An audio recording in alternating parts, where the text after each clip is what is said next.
Hello అండి. మీరెప్పుడైనా ఈ ప్లేస్‌కొచ్చారా? అదే షోడా బజార్ RTC complex back side Central Park opposite అనమాట. ఇక్కడ స్పెషల్ ఏంటి అంటే ఇది ఫుల్ జార్ షోడా అనమాట. ఇందులో వాళ్ళు చిన్న గ్లాస్ ఇస్తారు. ఆ గ్లాస్‌లో ఈ షోడాలో ఆ గ్లాస్ వేయగానే ఇలా పొంగుతూ వస్తదనమాట. సో, ఇది టేస్ట్ అయితే చాలా బావుంది అంటున్నాడు మా తమ్ముడు అయితే. మా తమ్ముడు చెప్పాడు. మా మరిది కూడా చెప్పారు. సో, అది టేస్ట్ చాలా బావుందన్నారు. నేను టేస్ట్ చేశాను. కాదు చాలా ఘాటుగా ఉంది. జెంట్స్ అయితే తాగేయగలరు. ఇదొచ్చేసి టెక్యులర్ సోడా అనమాట. ఇదైతే నాకు చాలా బాగా నచ్చింది. సో, అన్ని రకాల ఫ్లేవర్స్ ఇస్తారు. మనం బయట ఏదైనా ఇప్పుడు మాక్టైల్ తీసుకున్నామే అనుకోండి, అది ఎంత రూ. 100 అలా ప్రైస్ ఉంటుంది.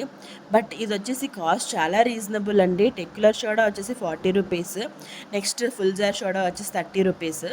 సో, టేస్ట్ చాలా బావుంది. ప్రైస్ కూడా చాలా రీజనబుల్. అండ్ మీరు కూడా ట్రై చేయండి. ఎక్కడ అంటే RTC complex back side Central park ఆపోజిట్‌లో అనమాట. సోడా బజార్. ఖచ్చితంగా ట్రై చేయండి. అన్ని రకాల ఫ్లేవర్స్ కూడా ఉన్నాయి. నాకైతే బాగా నచ్చింది. రీజనబుల్ ప్రైస్‌లో చక్కగా అన్ని టేస్ట్‌లు ఎంజాయ్ చేయొచ్చు. అన్ని రకాల టేస్ట్‌లు ట్రై చేయొచ్చు.